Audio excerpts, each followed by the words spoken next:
Good morning, everybody. So I got a lot of requests to work with or show off the Garmin G3X system. So we'll try to do a little demonstration for you today from takeoff to landing. So the ADHARS is just getting initialized right now. It only takes about a minute or so. Yeah, it looks like it's all set. So before we get going, let's pick up some traffic information. So the radio features are pretty easy to do.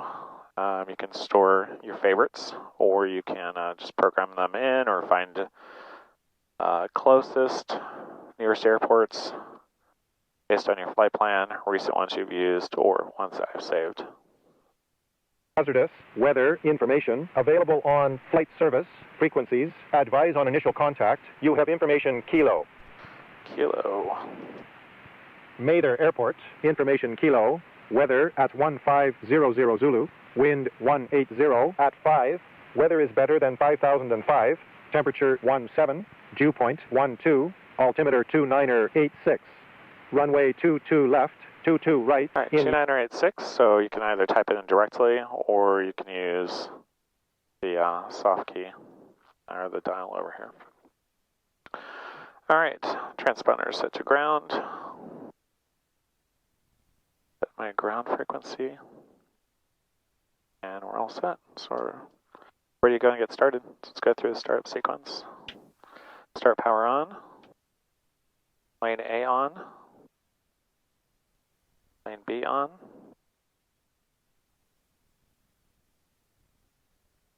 All right. Fuel pumps on. Clear prop. Start power off. Turn on my second EFIS standby. Landing lights on.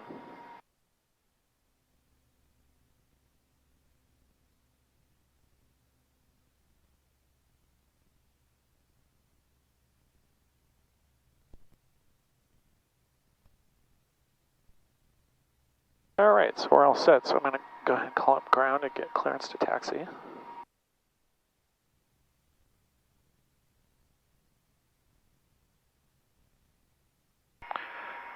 Good morning, Mather Ground, November 752, Papa X-Ray at Mather Aviation with Kilo rated taxi. November 752, Papa X-Ray, Mather Ground, runway 22 right, taxi Alpha Bravo. 22 right, Alpha Bravo to Papa X-Ray. All right, so we got our clearance. So while we're taxiing, I'll show you a little bit about what's going on here. So you can have a split screen, which is what I'm doing now. And in this case, it's showing us our georeference position on the airport. So I can see exactly where we are. I can see all the taxiways denoted with the proper letters and the runways. If there's any other airplanes in the area, they will show up on the map, which is pretty cool.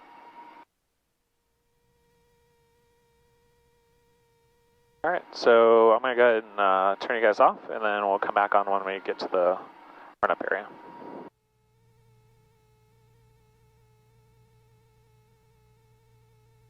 All right, hey everybody, so we're back. We're almost to the run-up area.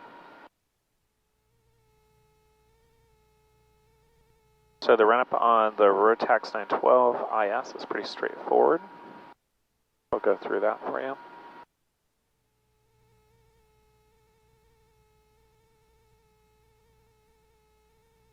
All right, we're in position, setting the brake. First thing we want to do is make sure that the oil temperature is sufficient. It's in the green, which is good. So let's go ahead and get to 4,000 RPM.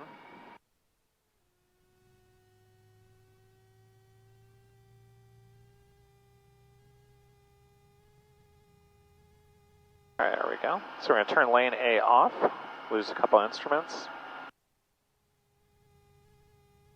And lane A back on. Did not have a significant RPM drop. All right, light back on, lane B off. Lost about 30 RPM, which is fine. Lost a couple more instruments. Lane B back on. And lane B light back. Go back to 2,000 RPM. And what we're doing now is, because this is fuel injected, we want to make sure our fuel pumps are working well. All right, so fuel PSI 38.8, turn the main pump off. PSI drops a little bit, engine still running. Main pump back on. PSI comes back up. Auxiliary pump off, PSI drops. And auxiliary pump back on. Looks good. All right, flap set for 10, autopilot check. I'm gonna set the heading and left. Stick is indicating left, right. Stick is indicating right. Autopilot disconnect. And all the flight surfaces are clear and free and true. All right, so what we're going to do is we're going to do a climb out. We're at 100 feet elevation. We can turn around at 600 feet, otherwise it's straight ahead. Oil temperature good, PSI good, RPM's good, coolant's good. We are on the fullest tank, and volts, amps, all look good. All right. All right, I think we're ready to go. We'll switch over to the tower frequency. I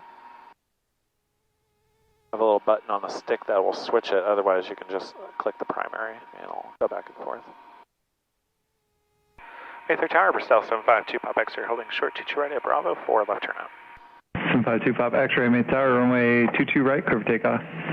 22 right, clear for takeoff, 2 Pop X-ray.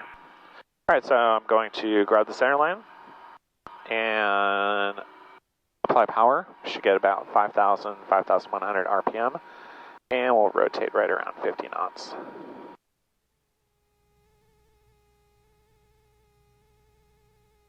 All right, there's center line. Engine still looks good. And here we go. All right, full RPM, full throttle. RPM looks great.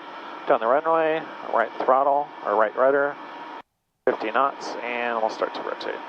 Off we go.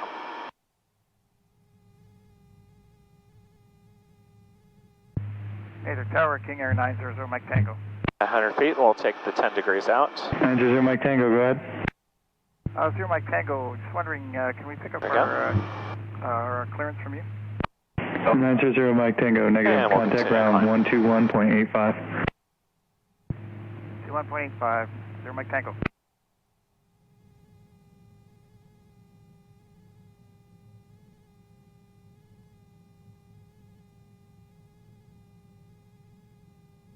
You can see that we get a pretty healthy climb rate, about 1,000 feet per minute at 80 knots. There's 600 feet, turn to the field, left turnout. 00 Mike Tango, you're still on 120.65. Is there a radio issue I can help you with? Thanks, I'll get it figured out.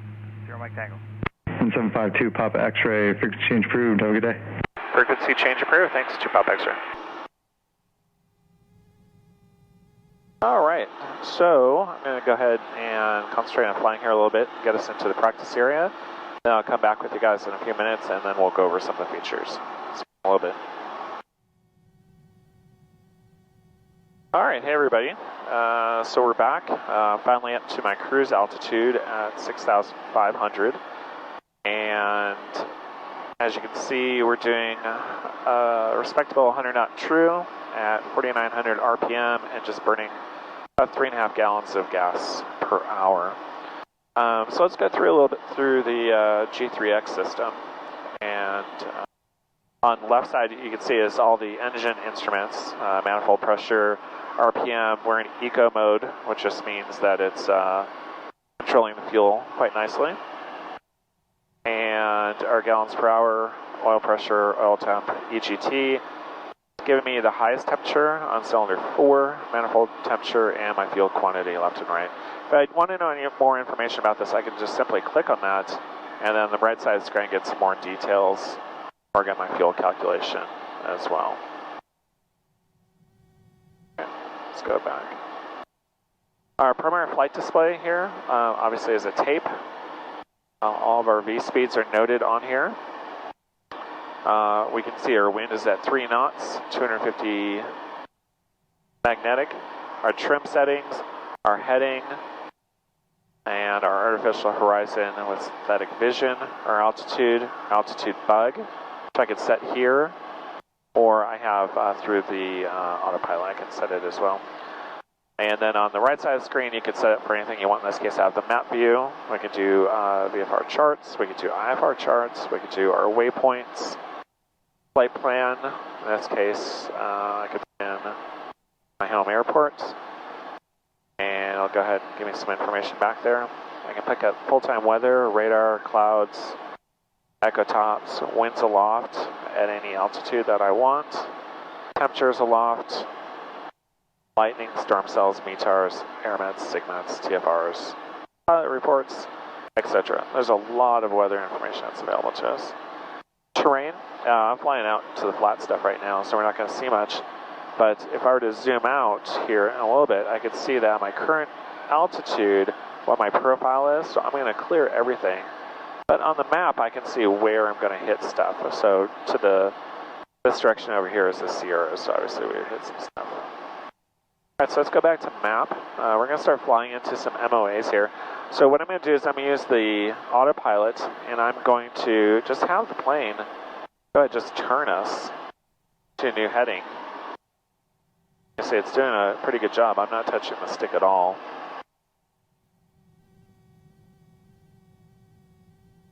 Continue to turn.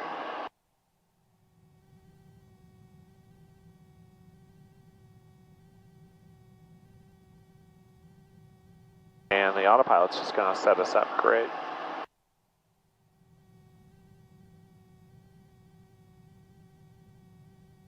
Turn a little bit more. There we go. So we'll just head in a southerly direction. Let's do 180. Transponders up here. Just click it, put in your transponder code, VFR, ident, steer. The ident button's over here as well. The audio panel, I can isolate myself, music, change effects. There's 3D comm and ICS, and it basically allows me to have one ear cup isolated for one thing and then the other ear cup for something else. Pretty cool. Again, the frequencies, which we'll go over again, you can just type it in if it's given to you. If you want to find it, I can go ahead and put in any of my recent ones I've used. I can select an airport, typing the airport code. I can find the nearest airports. In this case, let's say Sacramento Executive.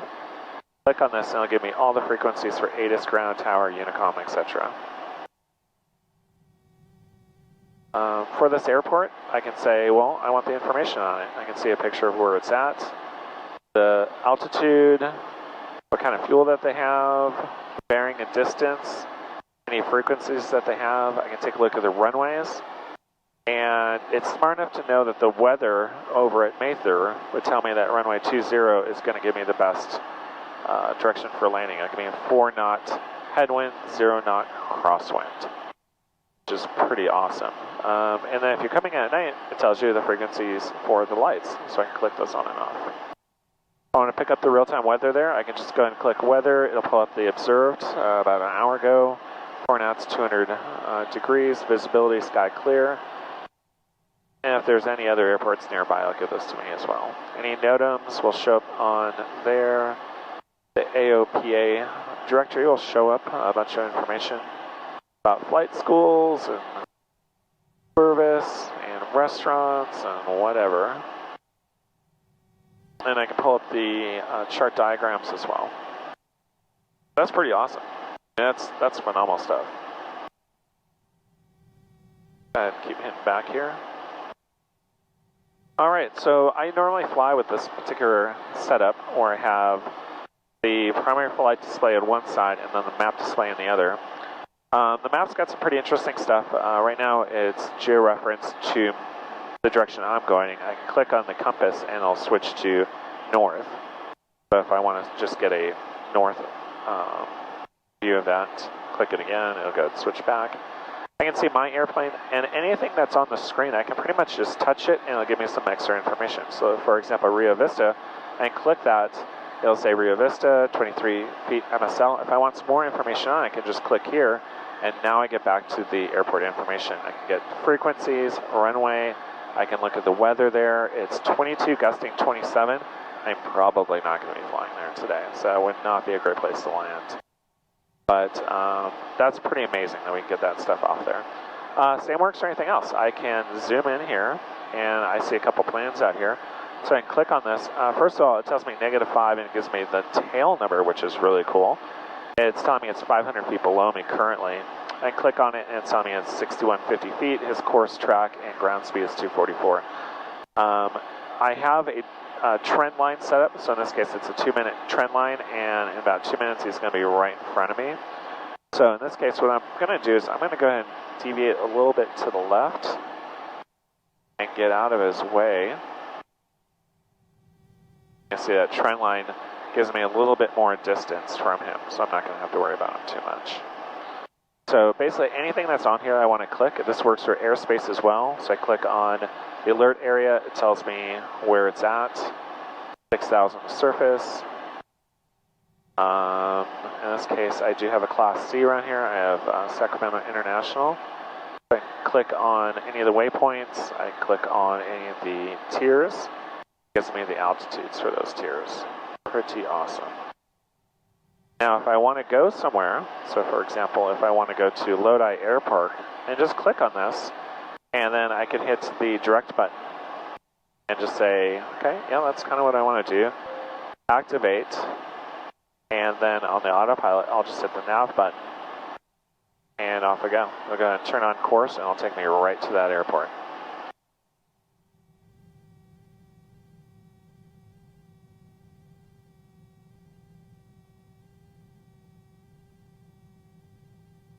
There we go. I mean, it's a better pilot than I am. That's pretty amazing. All right, so that's a really good high-level overview. I can go ahead and go back to full screen. If I go to full screen, I can see a number of items on here. First of all, I see a set of boxes, and that is the autopilot's path that it wants to take. So it's going to start working its way over there. If I want to, I could true it up again and just say, hey, just work from here. So it's going to go direct from this point. So the autopilot will just fly through those boxes for me.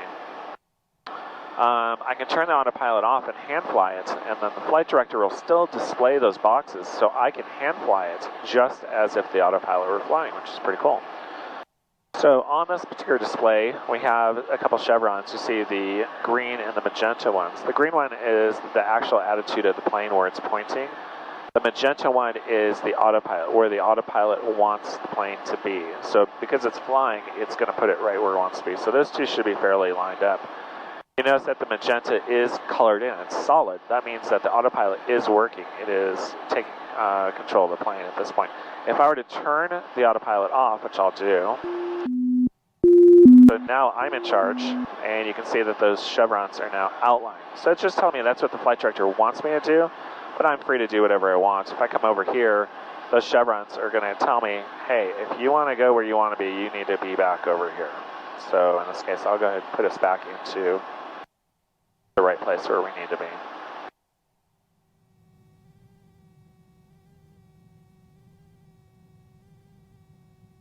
So if I were to activate the autopilot again, so activate, go solid, and it'll start working its way over, but we'll just make its job a little bit easier and we'll just true it up again. There we go. You'll notice there's a little green target circle in there. In this particular case, we don't have much wind up here, but if we did have a pretty significant crosswind, that will show you where the plane is actually going versus where it's pointing. So as you know, if I have a big crosswind, I am, let's say from the left, that circle is going to be significantly to the right. The plane is pointing straight ahead, but it is moving to the right side because I have a left crosswind. So that's helpful for you to just kind of see, I don't want the chevrons pointing in the box, I want that circle to be pointed in the box. Let's see, what else do we have on here? We have, in this particular case, we do have a small version of our flight plan. We do have our HSI, so you can see we're trued up here, and everything's looking pretty good. So you can tell my heading.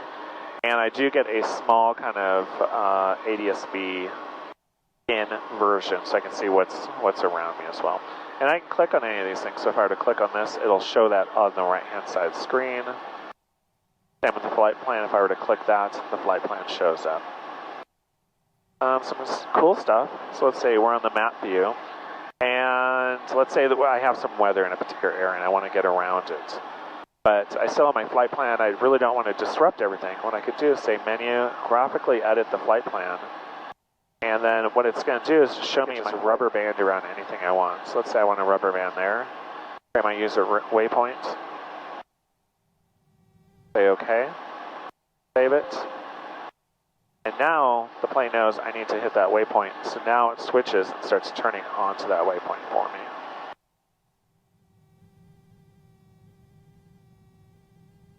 Pretty cool stuff. So again, I can see the chart view. For those of you familiar with the chart view, same thing. I can click on almost anything I want on here. Click on airports and just hit more information. Some of the stuff on the maps can be fairly close to each other. In that case, what you'll do is just see these little green arrows where I can say I want to just kind of move around. In this case, I had an airport and a waypoint kind of close to each other. So I can just move that if I can't directly click on it. There you go.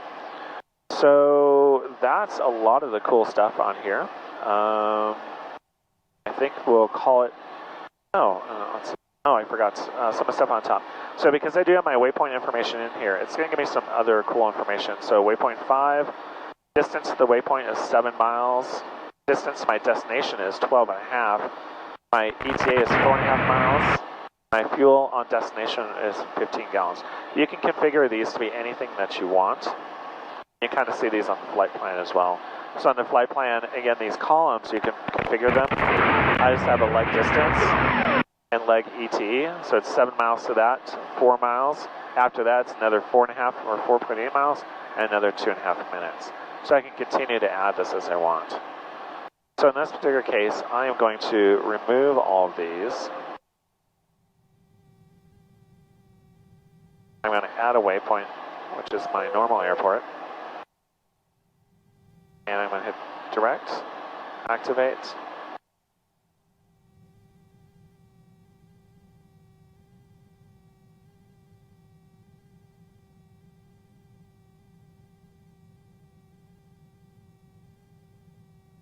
All right, so some other features that we can do are nearest. So let's say I need to get down in a hurry, I can hit the nearest button and pick any of my nearest airports. Again, it'll put it right into the flight plan, give me my frequencies, tell me my directions. I can pick up weather at any of those particular spots as well. Let's see what else. I'm getting outside air temperature. Getting outside air temperature, my compass, and there, I believe. Approach. And in this particular case, I believe it's giving me, that's my GPS course. This is my closest airport. So as I'm flying, it's always trying to figure out what my closest airport is. So I turn on the autopilot navigation back to my home airport. And so now it's just flying in that particular direction. It's going to get me there. All right, so I think that's a good set of what's going on. I'll go ahead and turn it off for now, and we'll turn it back on again when we get close to our arrival, and we'll show you some cool features there.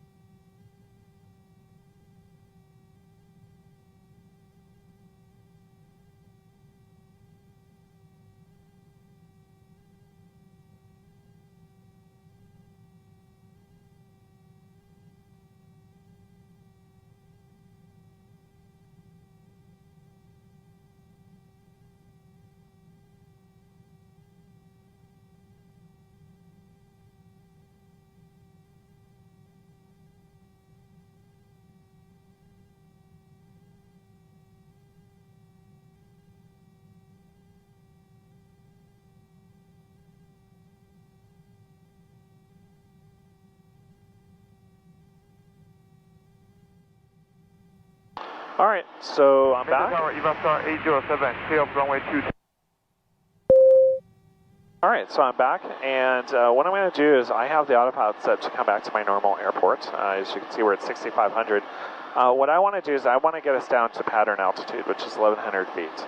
So there's lots of different ways you can do this. You can do the mental math and say, okay, I'm 13 minutes out. I'm, 5,400 feet too high. How fast do I have to descend to get there? So you can do all that math if you want to. However, with the autopilot, there's a better way to do this. So in this case, I'm going to set the altitude bug to 1,100 feet, which is where I want to be. Okay. So I can see that right up here, and you can see those boxes descended. We're way down there. Traffic 963, turning left, crosswind. So it wants me to be way, way down there. All right, so what I can do now is on the autopilot, I'm going to say I want a vertical speed mode, and in this particular case, I want to descend at a certain speed. So in this case, I'm saying 200 feet per minute, 300 feet per minute, 400 feet per minute. And what you'll find here in a second is you'll start seeing a little arc show up on the map. There it is. So there's our arc right there. Now what that's telling me, this works both for ascending and descending, is that is telling me what my position on the map will be where I'll hit that target altitude. So now I can use the autopilot and start dialing in where I want to hit that spot. So I want to hit about 5 miles out, which is, pretty close to there. So I'm doing a pretty good descent. So now I'm just riding the plane and letting it go. If I slow up a little bit. 821, taxi depart, remain this frequency. Taxi depart this frequency, Eva Star 821. See it move around a little bit as I'm working my way down to the proper altitude. Skyline 49280 is with you. Practice ILS, got the inbound. November 49280, Mesa Tower, runway 22 left, clear for the option. All right, so that's pretty cool stuff. If you have a GTN or Navigator, I'm sure there's a lot more features. I don't have one in this particular plane, and I'll save that for those of you who do have it. So I'll go ahead and turn it off for now, and as we get a little closer to our arrival, we'll go ahead and turn it back on. All right, hey everybody, so welcome back. So we're about 12 miles out, so let's go ahead and pick up the weather. Temperature 19er, dew point 12, altimeter 2986. 2986. Runway 22 left, 22 right in use. Expect visual approach, runway 22 left. Use caution for bird activity in the vicinity of the airport. Runway 22 right, 4 left, runway lights, out of service, hazardous, weather information, available on flight service, frequencies, advise on initial contact. You have information, Lima. All right. Roger that, staying with you, 280. You guys can see my position arc is spot on. 280, traffic no factor, contact departure. Switch to departure, talk to you soon, 280. Mayther Tower, Bristol 75, 2 Pop X-ray, 3,500 descending, 10 to the south with Lima. November 752 Pop X-ray, Mesa Tower, ident. Ident, 2 Pop X-ray. November 752 Pop X-ray, ident observed 10 miles south field, 3,400, enter left downwind, reported beam the tower. Left downwind, report beam of the tower, 2 Pop X-ray. All right, so airport straight ahead. We're just going to continue to descend until we get to our pattern altitude. As you can see, I've got a couple planes in the pattern already. So just keep an eye on those. They're going to have us do a left downwind for probably 22 right, would be my guess.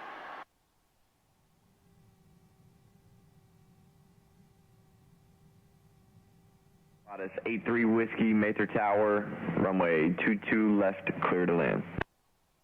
Clear land, 22 left, clear Whiskey Alpha. All right, so we're back. We're getting close to the airport, within 5 miles. Star 800, turn right taxiway, Delta taxi to park with my frequency. They're a little busy. All right, taxi depart, remain your frequency, Eva Star 800. All right, so we're going to let the plane get us down to our target altitude, which is 1,100 feet. Start slowing up a little bit here. About 500 feet to go. And we can start seeing the boxes are coming into play here.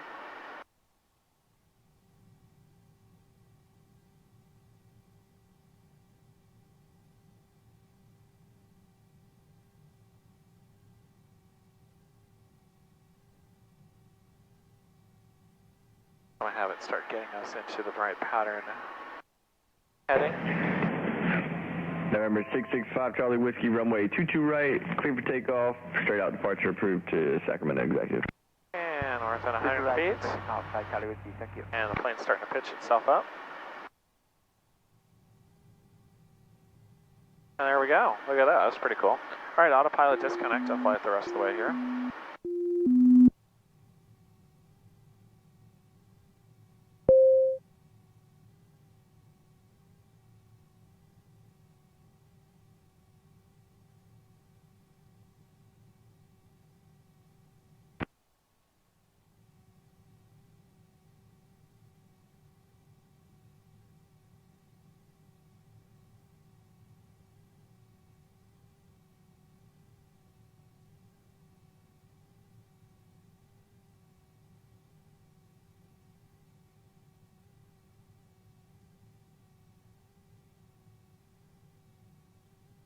My ground frequency setup.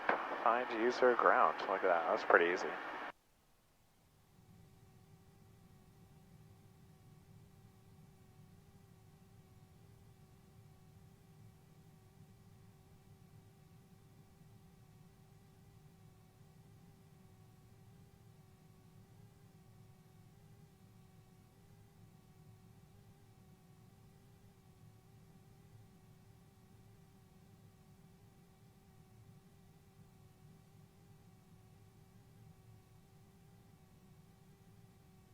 November 752 Pop X-ray, continuing downwind, traffic, Pilatus, 2 mile final for the left, report traffic in sight. All right, continuing. I have traffic inside 2 Pop X-ray. November 2 Papa X-ray, base turn behind that traffic, runway 22 right, clear to land. All right, behind the Pilatus, 22 right, clear line, 2 Pop X-ray.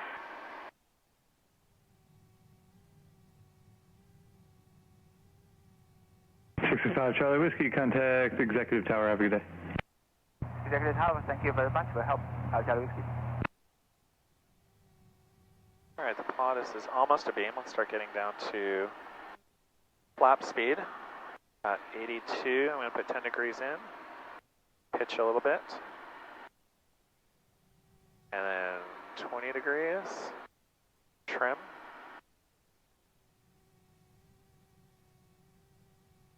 Trim is nice and stable, 75. All right, the Pilatus is over the numbers. Let's start our turn.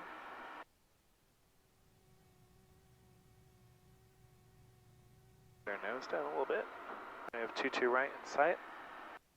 Quick gums check. Gas, good. Undercarriage is fixed. Mixture, don't worry about it. It's fuel injected. And safety. Seatbelts, lights, and I am talking to the tower, and I have the runway in sight. No one on final. No one on the runway. All right, watch your airspeed.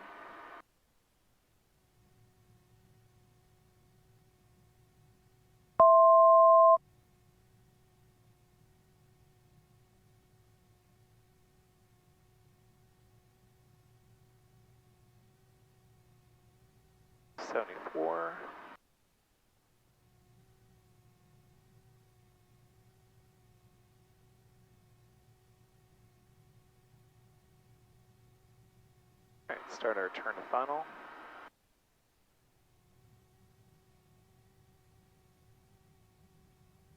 In 8-3 Whiskey Alpha, hold short of runway 22 right for arriving traffic.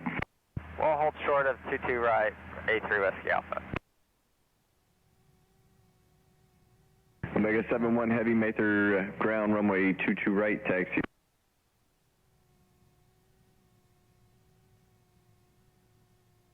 Let's get our airspeed down.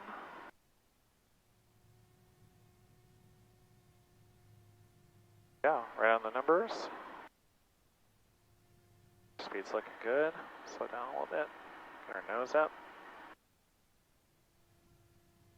I have the center line.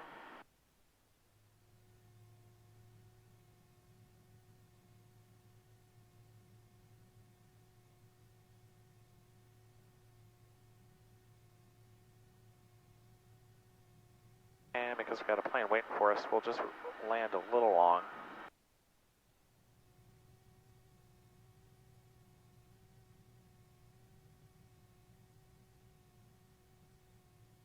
Yeah, we got it. 2065 to 8 there.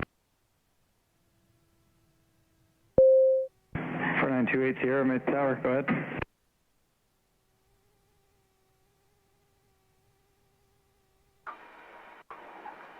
There you go, nice creased landing. Get off on Delta.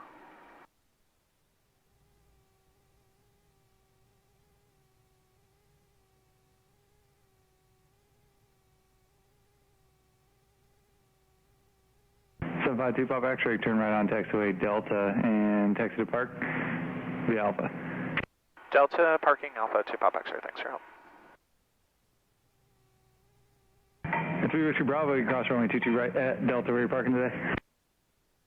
Okay, cross 22 right for 83 Whiskey Alpha. 83 Whiskey Alpha, where are you parking today? We're going to the Jet Center for 3 Whiskey Alpha.